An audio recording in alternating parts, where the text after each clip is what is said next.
Heyo, Wastelanders, how's it going? Ever since our Faction Warriors run as Vance, I have been curious to see how well he would do here in the Mojave Wasteland with a full-fledged run. Taking a look at Vance's inventory and weapons here, one thing immediately comes to mind. Doing this Vance run doubles as a melee-only run, with much more restrictions on what we can use. The Shish Kebab and the Vampire's Edge are both excellent weapons. Vance's long coat is kinda meh in Fallout 3, definitely buffed here in Tale of Two Wastelands. And because we only have access to 2 melee weapons, our special allocation on screen now is actually quite good for what we have. That 6 strength, 6 endurance is pretty nice. The low int and low charisma, that's fine too. Average luck, pretty good perception. And unsurprisingly, melee is one of our 3 tagged skills. Melee, small guns, which we don't need at all, and sneak, yeah, can definitely work with this. And there's one extra stipulation, a suggestion that I had gotten from a fan. If you've seen the community post, I've mentioned this a couple of times, but not having access to VATS because in character was a really cool idea. Now the way that works is that we don't have VATS because we don't have access to a Pip-Boy. Well, we're going to still have to use the Pip-Boy to some extent because the Pip-Boy is effectively our knapsack, our backpack for our inventory. So I am going to have to open that up from time to time. That's just something that I can't avoid. And yeah, I can hotkey stuff, and I will throughout the course of this run. But there's only so much stuff that I can hotkey. And now being that this is my first run where I'm attempting not to use VATS, I'm sure that I will accidentally trigger it at some point. If that happens, even if I back out, I'm just going to reload a save because I feel like that's the right kind of reinforcement to get me to not go into VATS mode. Vance is neither the Lone Wanderer nor the Courier. Now, I could play him up as a Courier and just be like, well, if he's the Courier in our what if here, that circumvents that rule, but I wanted to try something a little bit different whilst trying out this idea in particular. And with all that said and done, let's go ahead and set the scene for how Vance is in the Mojave Wasteland. Wanting a better future for the family, Vance has caught wind of a certain train. Yeah, I know that's our typical plot device, but that's the only way we can reliably get from one wasteland to the other, considering the distance, right? Vance convinces his flock to take a chance on Union Station, see where it goes. As a sign of good faith to the folks of Erifu honoring the agreement that was struck courtesy of the Lone Wanderer, Alan and Carl, I believe that's the merchant's name, they stay behind in Erifu, and the folks at Erifu get access to any of the resources that Vance and the family can't take with them. And now, because everyone in the family is capable of fighting, I'm going to say that they clear out the super mutants with some trouble, but there are no casualties. They head out west, find themselves in Freeside, and it doesn't take Vance and the family long to distinguish themselves. Originally mistaken as NCR squatters as first, of course Vance has no idea what the NCR is. So once it's confirmed that they are not in fact from the NCR, they're tolerated. And going off of the Blood Pack's idea that the Lone Wanderer gives to Vance, Vance actually manages to ingratiate himself somewhat with the followers of the Apocalypse. He doesn't join them, but much like Beatrix Russell, he helps them out. Through using the good old barter system, Vance gives them Med-X, Radaway, and Fixer in exchange for blood packs. And it's during this time that Vance does become friends with the Courier. The Courier never becomes part of the family, much like the Lone Wanderer doesn't, but the Courier has an open-mindedness about themselves. And, well, Vance is getting up there in years. I mean, that man is 41 in Fallout 3, a very good-looking fella for his age. Maybe his blood pack diet does have its benefits. And by the time Fallout New Vegas' story begins, Vance is set to meet with the Courier at Good Springs, only to find out that once he arrives there, news of someone who was shot up at the cemetery last night didn't survive. So in this timeline, Benny does succeed in killing the Courier. But, well, that doesn't quite sit well with Vance. Vance really likes the Courier and wants to do right by them. So while Vance has no real interest in the politics of the Mojave Wasteland, he does want to get justice for his friend. I can see Vance doing this because if Vance considers him an honorary member of the family, and given how protective he is of the family, I'd say he would go through with that. And after assisting the good folks at Good Springs, Vance does learn where this mysterious checkered suit man could have gone. Now, during his time in the Mojave Wasteland and chats he's had with the Courier, Vance does know that there is a Mojave Express located in Prim, and that's where Courier 6 would pick up some of their work. And yet, real quick, when Vance stopped by Doc Mitchell's and learned the fate that befell his friend, as such, Vance isn't given supplies the way that the Courier receives them. Oh, and one more thing about our rule here. No VATS or flashlight due to us not having a Pip-Boy in character. Now, using it as one would use a backpack in other games is something I can't avoid. As far as fast travel goes, I do allow it because I can just as easily travel to where I'm going. You have to explore locations before you can fast travel anyway, so I think it's fair. But yeah, here at Prim, Vance is able to clear out the escaped convicts with very little effort. We're not done quite yet, however. Learning of the Powder Gangers' treachery, well, if Vance exterminates them from the nearby correctional facility, that's going to make him look good in the eyes of Prim, because one of Vance's motivations for keeping the family safe would be being able to present himself in a positive image. Basically, if he looks good, the family looks good as well. And I have to say, our little invasion of the NCRCF is quite an interesting start as we enter and then exit. I actually didn't plan for this. Well, I did somewhat. I thought they were all going to come out at once, but apparently these guys have a sense of fair play and just come out one at a time. And I mean, hey, that makes my job easier, so I'm definitely not going to complain about that. But the Vampire's Edge is particularly effective in the early stages of the game. I'm thinking that by the end, we're going to be relying more on the Shish Kebab because it is stronger and has a burn damage over time effect. That'll be fun to stack with Bleak Venom. Currently, though, the Vampire's Edge is doing awesome. And another way that Vance can make himself look good in the eyes of others is to help Prim with getting a new sheriff. I can't really see Vance trying to involve the NCR. I don't see him having anything against them in particular, but he's also not going to go out of his way to help them, if you know what I mean. So I think that leaves us with a rather obvious option.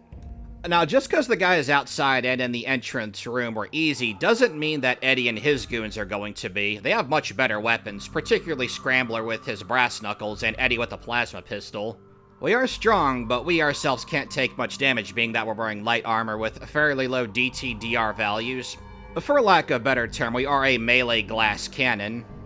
And well, the Shish Kebab definitely feels like the right idea here. And holy moly, wow, 1 bar of health away from dying? Whew, I gotta be a bit more careful.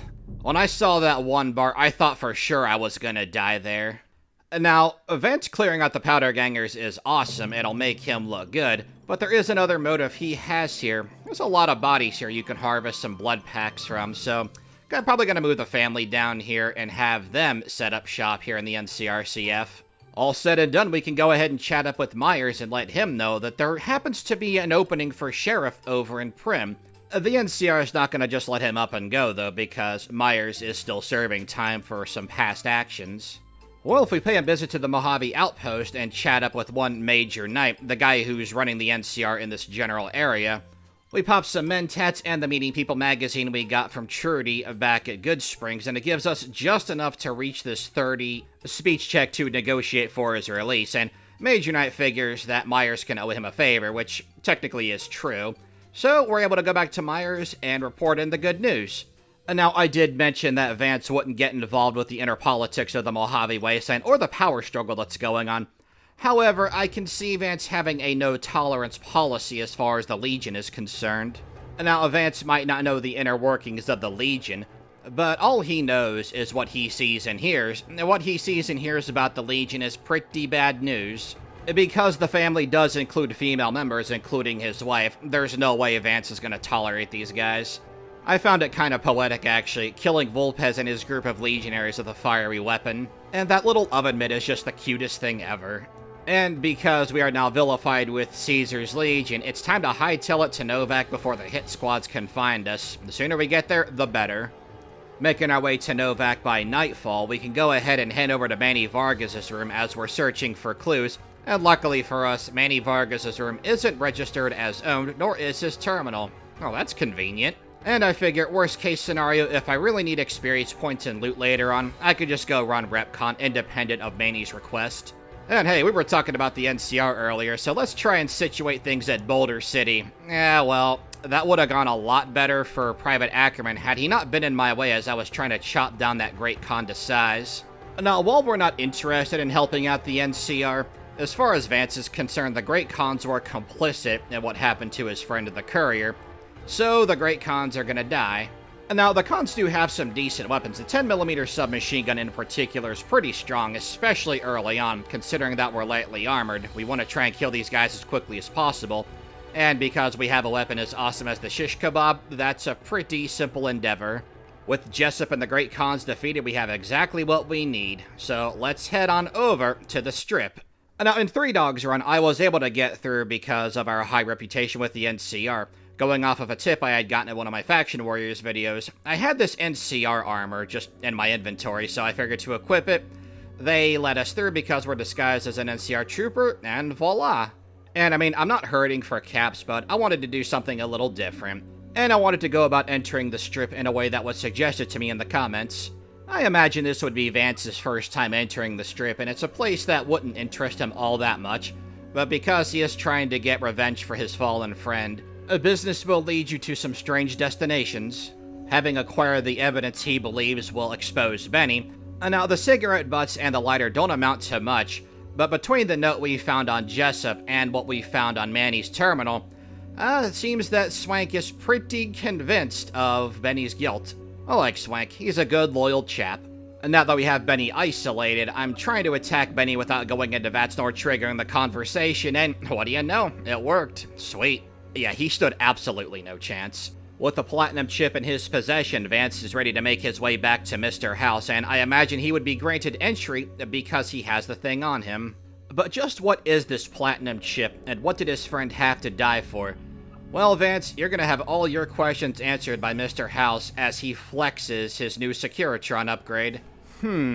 How to introduce today's sponsor? Well, it's me, so I guess that's gonna be pretty easy. Yeah, I have a Pokemon channel, card in the top right. You like Pokemon stuff? Yeah, check it out, if you want to, or not. I can't threaten you with VATS mode in this run, so I have no jurisdiction over that. And I do have a Twitter, feel free to follow me on there. Okay, sponsorship over, back to the run. But yeah, originally when I was planning this run, I was gonna go the Yes Man route, but at the time I had started this run, I hadn't been given that suggestion to go without VATS.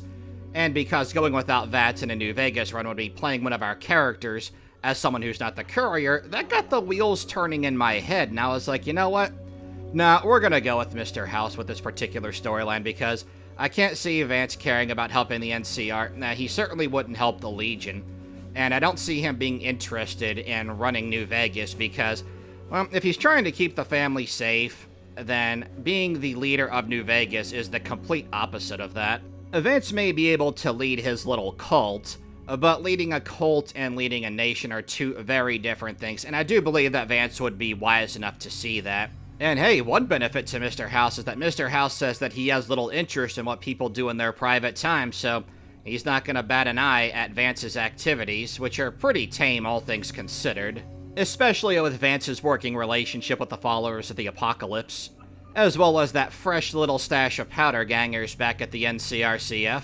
And Vance has been hired in place of his friend to tie up some loose ends, and what better way to honor an honorary member of the family than to finish what he started.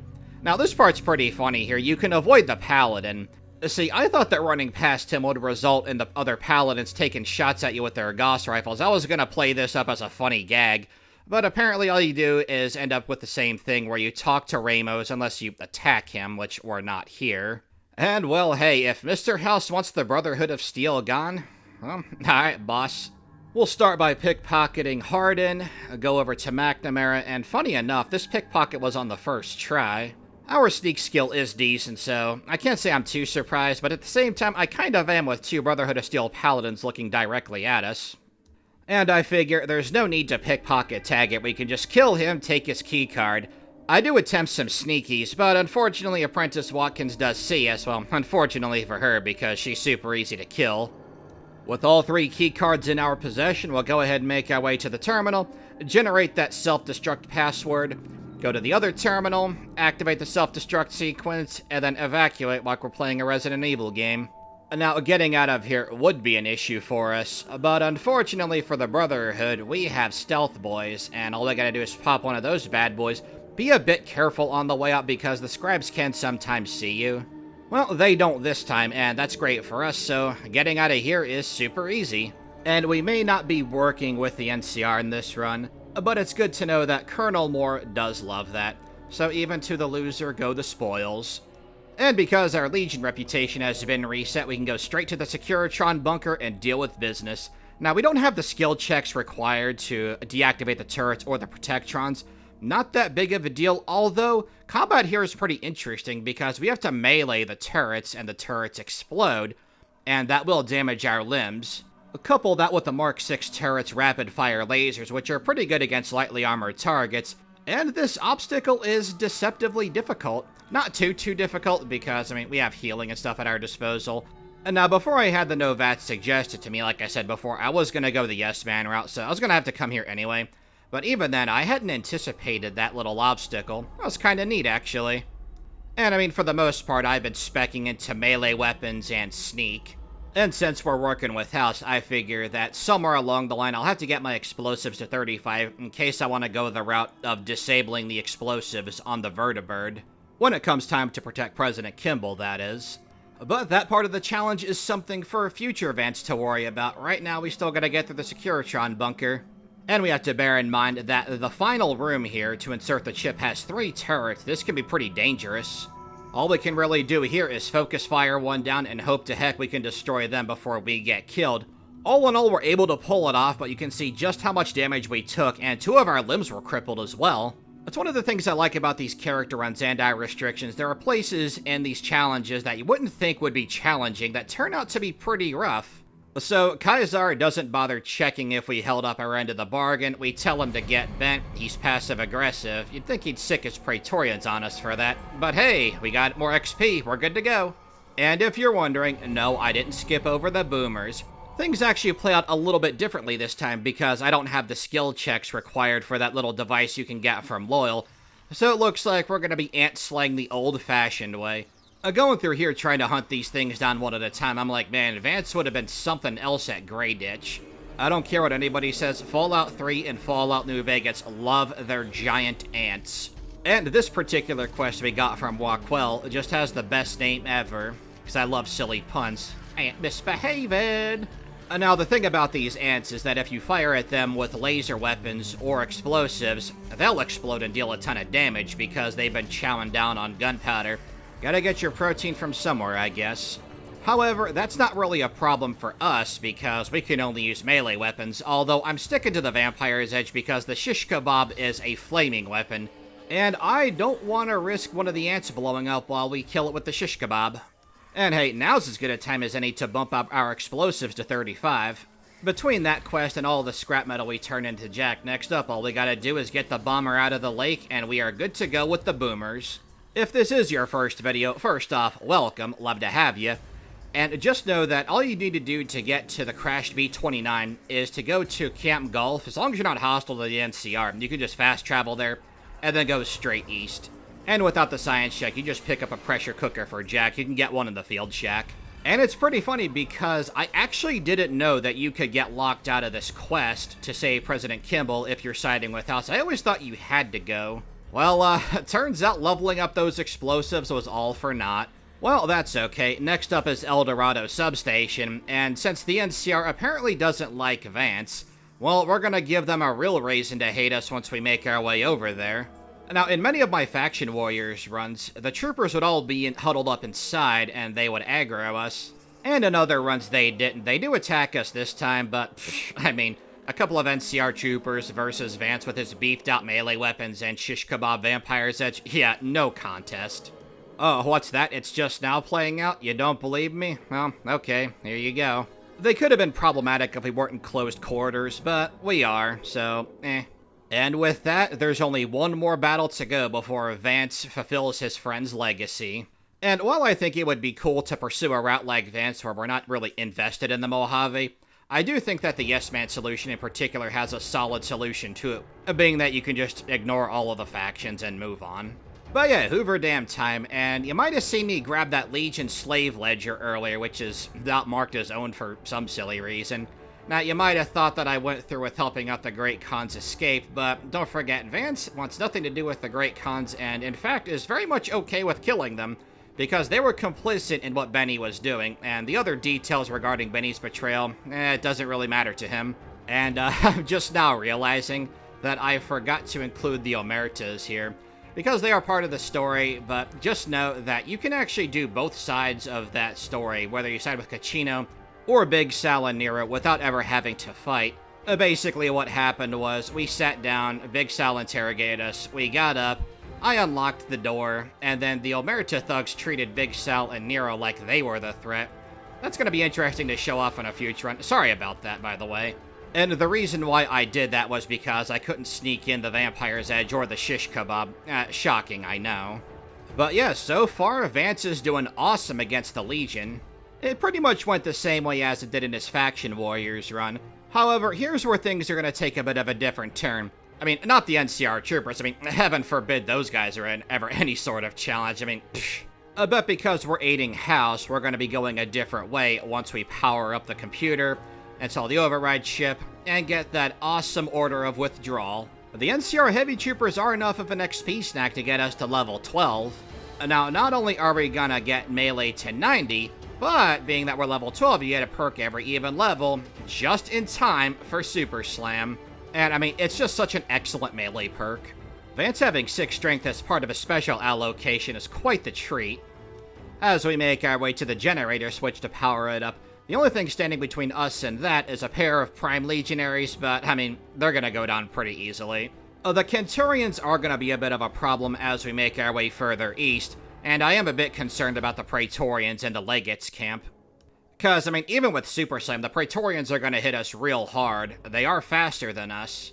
And, well, once the Kenturians start busting out anti-material rifles, our long coat isn't gonna be doing squat against that 50 cal. And yeah, for first-time viewers, just know that I call the Centurions Kenturians in the way that the Legion refers to Caesar as Caesar. And why exactly? I don't know. It's just a habit I picked up.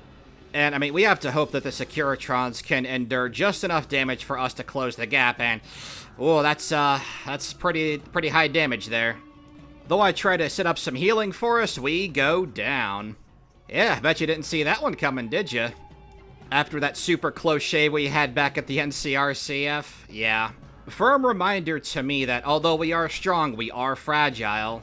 A second try, and popping that stealth boy go for a sneak attack. The first one goes down, but unfortunately we get spotted, and, well, this ain't looking very good either.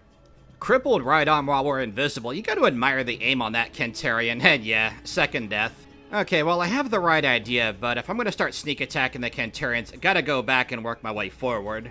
Well, that was the plan. I mean, we take out that Kenturian just fine, but the Securitrons already cleaned them up. If only they were that efficient the first time, right? Now, just because those guys went down doesn't mean we're in the clear at all. I mean, the Securitron Mark IIs go down real fast due to some, I'd say awesome anti-material rifle, but it's not awesome one that's being used against us. But they did turn out to provide just the distraction we needed. And I gotta tell you there, my VATS finger was really itching. I'm like, nope, can't use it.